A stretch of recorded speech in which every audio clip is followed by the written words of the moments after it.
और ये उल्लू कैसे बनाते हैं?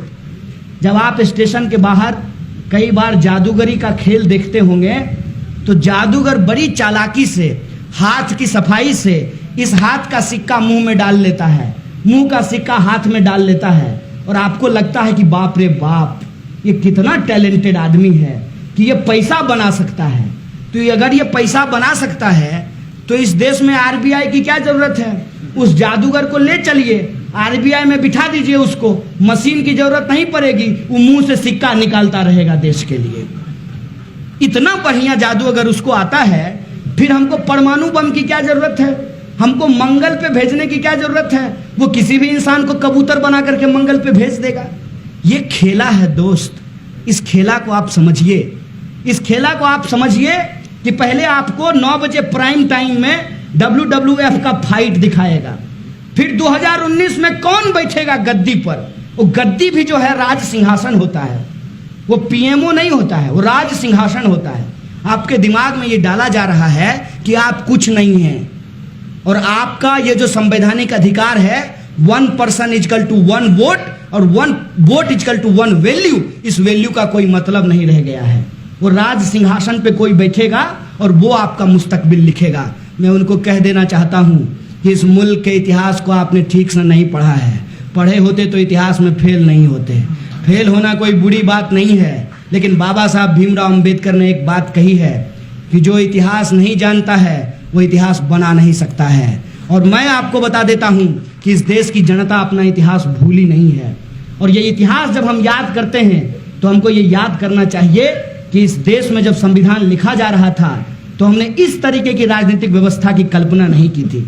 जिस तरीके की राजनीतिक व्यवस्था अलग अलग तरीके से हमारे दिमाग में भरने की कोशिश की जा रही है, हर जगह आपको वो युग्म दिखाई देगा। हिंदू, मुसलमान, दलित, ब्राह्मण, राहुल गांधी, मोदी जी, हर जगह आपको वो युग्म दिखाई देगा। फेयर एंड लवली लीजिएगा कि नहीं लीजिएगा, आपको बार बार सुनाया जाएगा कि आप फेयर एंड लवली लगा लीजिए, आपका मुंह गोरा हो जाएगा। मुझे एक आदमी बता दीजिए कोई जिसका फेयर एंड लवली लगाने के बाद मुंह गोरा हो गया हो। ऐसा होता है क्या? क्या ये हो सकता है? ये क्यों हमारे सामने परोसा जाता है? ये हमारे सामने इसलिए परोसा जाता है कि इस देश के सवालों पे हम विचार नहीं करें, हम अपने आप को दोष देना शुरू कर दें। इसीलिए सुबह सुबह आपको व्हाट्सएप मैसेज आता है कि ये 10 लोगों को भेज दीजिए, आज आपके जीवन में चमत्कार होगा। पलट करके उससे पूछ लीजिए तुम्हारे में हुआ? हम 10वां आदमी है कि 9वां आदमी है, ये बता दो। जब तुम्हारे जीवन में 10 आदमी को भेजने से चमत्कार नहीं हुआ तो क्या गारंटी है कि हम 10 को भेज देंगे तो चमत्कार हो जाएगा? पहले आपकी जो जीवन के दर्द हैं उस दर्द से खेला जाता है और आपको पहले उस ट्रैप में लिया जाएगा कि आप 10 लोगों को चमत्कार के आशा में एक बार फॉरवर्ड करने का आदत सीख लीजिए। फिर जब आपको एक बार आदत लग जाएगी तब आपको कहा जाएगा कि देखिए किस तरीके से मंदिरों में जो है गाय को काट करके फेंक दिया गया है, और आप बिना सोचे समझे उस मैसेज को 10 नहीं 100 लोगों के पास भेज देंगे। इसी तरीके से बोला जाएगा कि देखिए किस तरीके से सुअर काट करके मस्जिदों में फेंक दिया गया है, और आप बिना सोचे समझे उसको 10 क्या 100 लोगों के पास भेज देंगे। ये जो खेल है, इस खेल को आपको समझना चाहिए। और इंसान होने के चलते 1 मिनट सोच करके देखिए, रात को जो टीवी पे प्रचार आता है कि लक्ष्मी धन वर्षा खरीद लीजिए, ये यंत्र खरीदने से आपकी गरीबी मिट जाएगी, तो उससे पूछना चाहिए बेचने वाले से, रे दोस्त जब तुम्हारे पास ये यंत्र था तो तुमको 2-2 हजार रुपए में बेचने की क्या जरूरत पड़ी? तुमको पैसे की क्या जरूरत है? तुम लक्ष्मी धन वर्षा यंत्र अपने घर में लगाओ और धन की वर्षा कराओ। तुम रात को आकर के टीवी पे इसको क्यों बेच रहे हो? ये जो स्थिति है इस देश के भीतर, इस स्थिति के चलते आज हम नौजवानों की हालत ये हो गई है कि हम क्यों बेकार हैं, इस बात को हम सोच नहीं पा रहे हैं। इस देश में क्यों हिंदू मुसलमान किया जा रहा है, इस बात को हम सोच नहीं पा रहे हैं। इस देश में क्यों मंदिर मस्जिद किया जा रहा है, इस बात को हम सोच नहीं पा रहे हैं। और हमारे रोंगटे नहीं खड़े होते हैं इस बात को सोच करके कि इस देश में पहली बार दिन दहाड़े दिल्ली की सड़कों पर पार्लियामेंट के ठीक बगल में संविधान की कॉपी जलाई गई, बाबा साहब भीमराव अंबेडकर मुर्दाबाद के नारे लगाए गए, और खुलेआम भाजपा के बड़े बड़े नेताओं ने कहा कि हम संविधान को हटा करके मनुस्मृति को लागू करेंगे।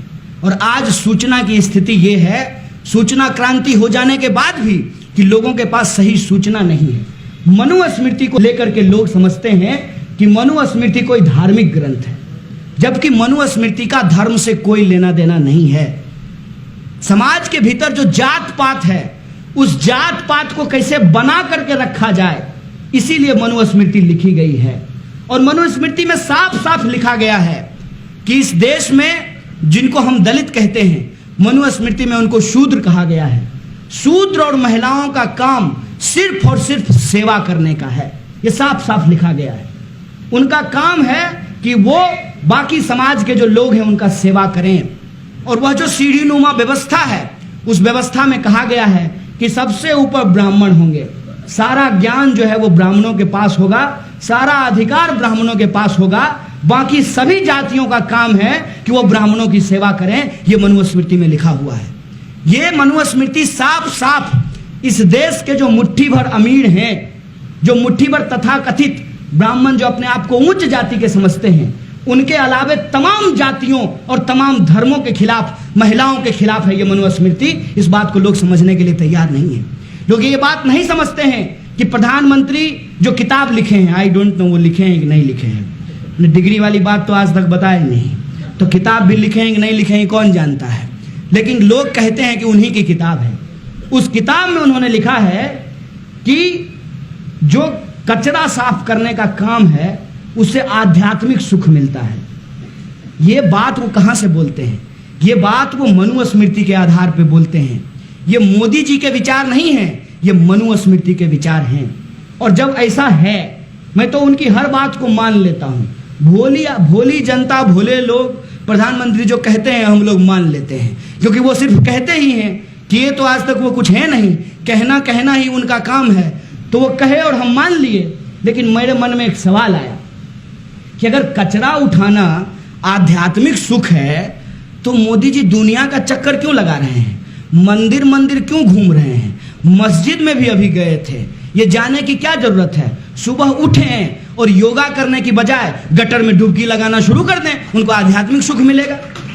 ये क्या है? ये लोगों को बेवकूफ बनाने का एक तरीका है। और लोगों को ये बेवकूफ क्यों बनाया जा रहा है? लोगों को बेवकूफ इसलिए बनाया जा रहा है ताकि लोग सच की पड़ताल ना करें। और इनके जो दोस्त हैं, एक पे एक, पहला जो है छक्का सिक्सर, मिड ऑफ पे जो है वो माल्या साहब मारे 9,000 करोड़ का। फिर जो है बारी, लोगों ने कहा कि भाई गुजराती कैसे पीछे रहेगा, तो आ गए हमारे नीरव मोदी जी, वो 35,000 करोड़ का चपत लगा गए। उनके साथ चौकसी बोले कि हम भी इनके लिए जो है बगल से रनिंग करेंगे। और सब रनिंग कर रहे हैं लगातार। आए दिन ये खबर आती रहती है कि कोई 5,000 करोड़ लेके भाग गया, कोई 20,000 करोड़ लेकर के भाग गया। और आपकी हालत वैसे ही हो गई है जैसे मॉब लिंचिंग के वक्त हुई थी।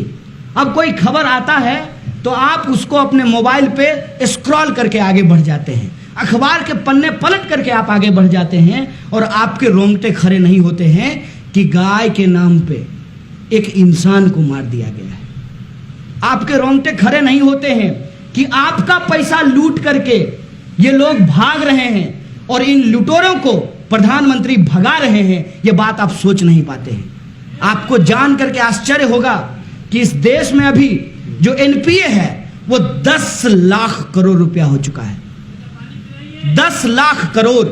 और 10 लाख करोड़ का मतलब यह है कि बहुत सारे बैंक जो हैं, बहुत सारे बैंकों को यह मालूम नहीं है कि उनके सारे के सारे कस्टमर यदि उनके बैंक के बाहर लाइन लगा दें तो वो बैंक दिवालिया घोषित हो जाएंगे।